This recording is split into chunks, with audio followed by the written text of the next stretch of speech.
সাল্লাম। দেখেন মুসলমান আমরা মূর্তি পূজা নিয়ে ব্যস্ত।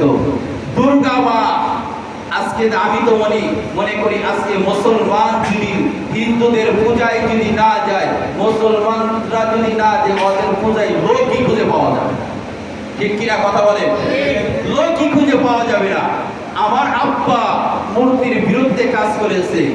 জাতির পিতা আমার আব্বা, জাতির পিতা ইব্রাহিম আলাইহিস সালাম মূর্তির বিরুদ্ধে কাজ করেছে।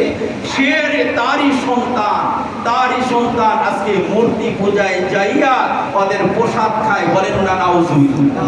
আপনারা বলেন ঈমান থাকবে কি থাকবে? কালকে আরেকটা সোশ্যাল মিডিয়ায় আমার খুব কষ্ট লাগছে, আমার অনেক কষ্ট লাগছে। টুপি মাথায় দিয়েছে। আমি রাজনীতি করব, ঈমান বিক্রি করব না। আপনার কথা বলেন, যে কোনো দলের হতে পারেন না কেন, রাজনীতি করব, ঈমান বিক্রি করব না। আমার ঈমান বিক্রি করে আমি রাজনীতি করব না। দেখলাম টুপি মাথায়, ছোট ছোট দাড়ি, মূর্তি পূজায় যায় ভাষণ দিচ্ছে।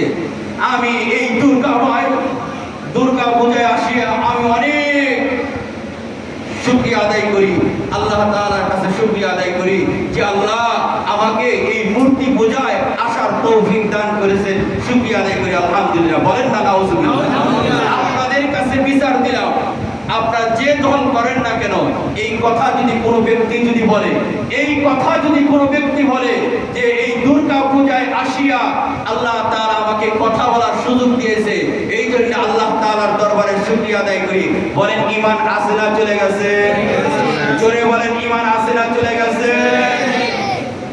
তাই আমি আমার দলের জন্য আজকে ঈমান বিক্রি করব, ওই দল আমি চাই। আমি কাল কোন দল করি?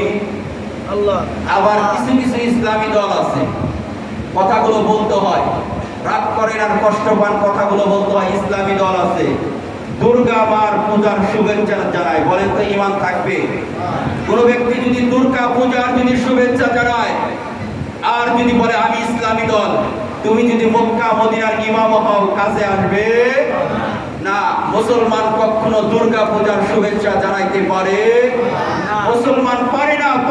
কেননা আমার আব্বা মিল্লাত আবিকুম ইব্রাহিম ওয়া সাম্মাকুমুল মুসলিমিন, উনি মূর্তির বিরুদ্ধে কাজ করেছে। নবী আলাইহিস সালাম যদি মূর্তির বিরুদ্ধে কাজ করে আর মুসলমান নামদারি মুসলমান ইসলামী দল বানাইয়া তুমি আজকে শুভেচ্ছা জানাও, মাইক দিয়ে তুমি বলো শুকরিয়া আদায় করে, ঈমান কখনো থাকবে না।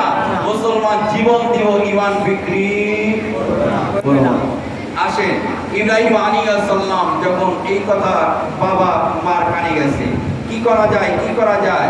হঠাৎ করে একদিন বলতেছে, বাবা যাও এই খাবারগুলো নিয়ে ওই আমার রিজিক দাতা লক্ষ্মী তাদেরকে এই খাবারগুলো খাওয়া নিয়ে আসো। ইব্রাহিম আলাইহিস সালাম যেমন নবী, ইব্রাহিম আলাইহিস সালাম মূর্তিকে যা বলছে খাবার খা, মূর্তিকে যা বলছে খাবার খা। বলেন তো দেখি মূর্তির ক্ষমতা আছে খাবার খাওয়া? মূর্তি আমাকে রিজিক দিবে? মূর্তি আমাকে লালন পালন করবে? ইব্রাহিম আলাইহিস সালাম বলে খাবার খা, না হলে খবর আছে। খাবার খা, না হলে খবর আছে। এই সোশ্যাল মিডিয়ায় কিছুদিন আগে একটা ভাইরাল হয়েছে, ছোট্ট একটা বাচ্চা। আমি কিছু কথা আপনাদের বোঝানোর ক্ষেত্রে বলতেছি।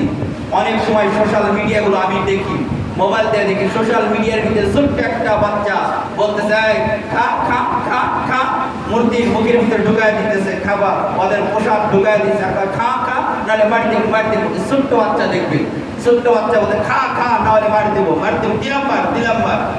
ওই কথাটা আমার ইব্রাহিম আলাইহিস সালামের কথাটা স্মরণ হয়। সুবহানাল্লাহ।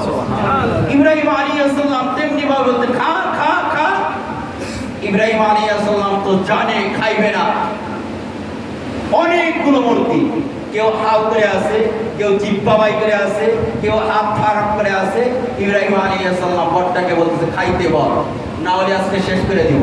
বলেন তো দেখি ক্ষমতা আছে? ছোট্ট বাচ্চা একই অবস্থা, খা খা খা, না হলে খবর করে দিব সোশ্যাল মিডিয়ায়। ইব্রাহিম আলাইহিস সালাম তেমনি ভাই বলতে খা খা খা, খাই না। বলতেছে এটাই একটা সুযোগ, এটাই সুযোগ। ইব্রাহিম আলাইহিস সালাম কারোর হাত ভাঙছে, কুড়াল কারোর পা ভাঙছে, কারোর কাল্লা ভাঙছে। ইব্রাহিম আলাইহিস সালাম হাত পা ভাঙিয়ে কারোর হাত ভাঙছে, কারোর কাল্লা ভাঙছে, কারোর ঠ্যাং ভাঙছে।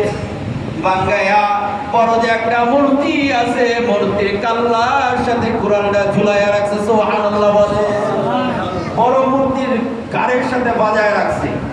বাজায় রাখার সঙ্গে সঙ্গে যখনই ওখান থেকে সরে গেছে, আজর আসিয়া এলাকার লোকে কি কাম করেছে, আমাদের দেবদেবী, আমার মা, আমার যে আমাকে রেজেক দেয়, যে আমারে খাওয়ায়, যে আমারে লালন পালন করে, তার তো অবস্থা বেহাল।